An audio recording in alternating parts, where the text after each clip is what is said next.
Your phone buzzes at 11:47 p.m. It's your bank app. Insufficient funds fee, $34. You didn't even buy anything big. A $6 coffee subscription renewed automatically, and it pushed you $11 into the red. Now you owe $45 total for a $6 charge. You stare at the ceiling doing math you shouldn't have to do at midnight, trying to figure out which bill moves and which one waits. This isn't a one-time bad break. This is what happens every single month quietly to people who don't have a cushion. And here's the part that should make you angry. It's not random. It's not bad luck. It's a system, and the system is built to charge you more the less money you have. I'm not here to tell you to skip your coffee or track every dollar in a spreadsheet with color-coded tabs. That advice assumes your problem is discipline. It's not. Your problem is math. Specifically, a set of hidden penalties that only exist if you're broke and disappear the moment you're not. Financial people have a name for this. They call it the poverty tax. And once you see it, you cannot unsee it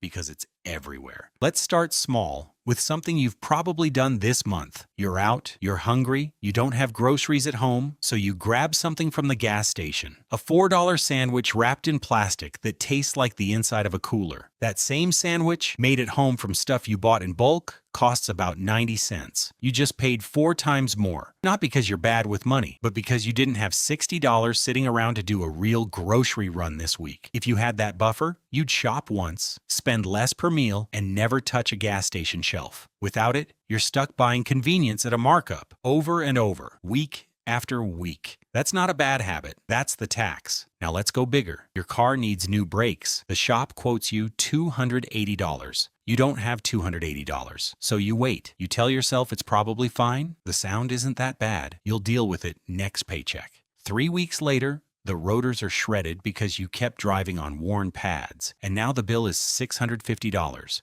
You didn't save money by waiting. You paid an extra $370 for the privilege of being short on cash 3 weeks ago. This is the pattern. Small unpaid problems don't stay small. They compound quietly until the bill lands on your desk fully grown. And it's not just repairs, it's fees, late fees, reactivation fees, minimum balance fees, subscription renewal fees you forgot to cancel because you were too busy just getting through the week. None of these fees exist for someone with $2,000 sitting in checking. They get waived or automatically covered, or simply never triggered in the first place because the bank never has a reason to charge them. But if you're running close to zero one bad week and you're paying $30, $40, sometimes $70 just for the crime of not having enough padding. Banks made billions last year off exactly this. Not off rich people, off people with less than $1,000 to their name, tripping the same wire over and over. Here's one most people never connect to the same problem: insurance. When you set up your car or renter's insurance, you get a choice on the deductible, the amount you pay out of pocket before coverage kicks in.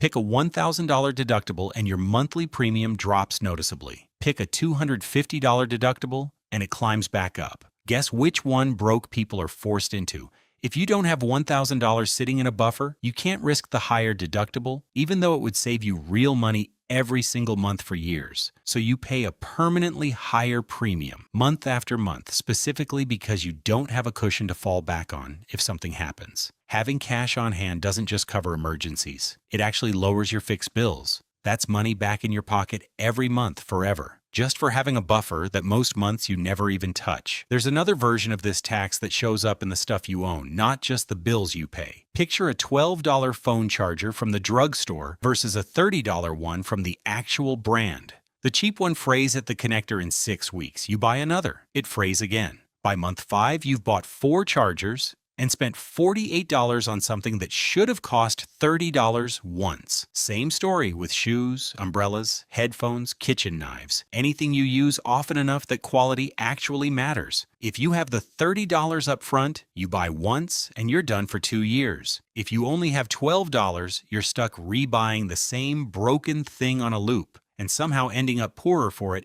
every single time. That's not you being careless with money. That's what happens when your budget only ever allows for the version of things that breaks. Here's where it gets even more unfair, because it's not just about money. It's about time. And time is the one resource you genuinely cannot get back. Say you don't own a car. You need to get across town for a job interview. If you had $15 for a rideshare, that trip takes 20 minutes. Instead, you take 2 buses and walk the last mile, and the whole thing eats 2.5 hours. You didn't save $15. You spent 2 hours you could have used working, resting, or prepping for that interview. You're now walking into sweaty and rattled. Poverty doesn't just cost money, it taxes your hours. And your hours are the only thing you're actually trading for income in the first place. You might be thinking, okay, this is depressing, but what am I actually supposed to do about a system that's rigged like this? And that's fair. But here's the thing nobody tells you. Understanding the tax is the first step to escaping it,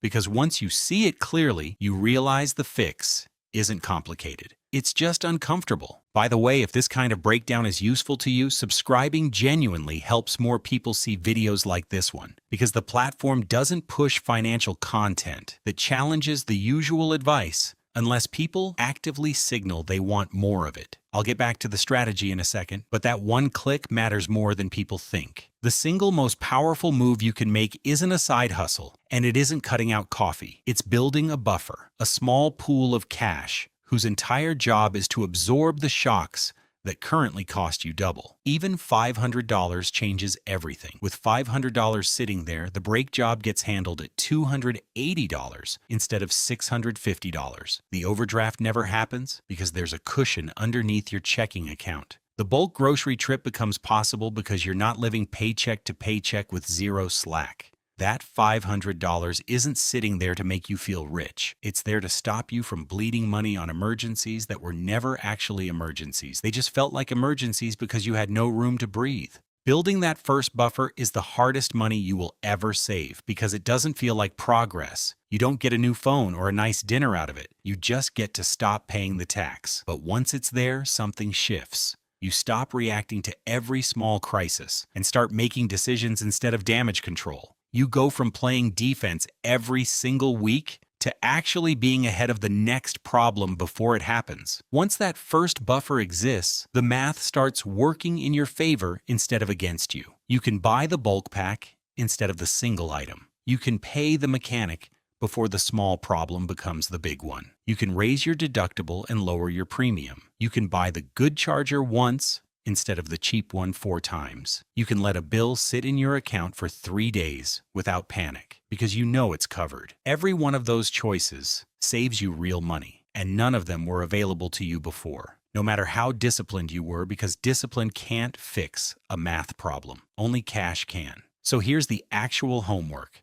and it's not glamorous. Look at your last 2 months of spending and find the moments where you paid a premium because you didn't have cash on hand, a late fee, a convenience store run, a repair that got worse because you delayed it. Add those up. That number is your personal poverty tax, and it's usually bigger than people expect. Then set a target just above that number and treat it like a bill you owe yourself every single month until it's funded. You're not saving for a vacation. You're buying your way out of the tax. This isn't a fair fight, and I'm not going to pretend it is. It takes real effort to build your first cushion from nothing. More effort than it takes someone with money to add to a pile that already exists. But the moment you have that buffer, the penalties stop. The gas station sandwiches stop. The overdraft notifications stop. You stop paying more for being behind, and you start keeping what you actually earn. If this made you look back at your own bank statement and spot a few of these moments, you already know where to start. Hit subscribe if you want more of this. The real mechanics behind why staying broke is expensive and exactly how to build your way out of it. I'll see you in the next one.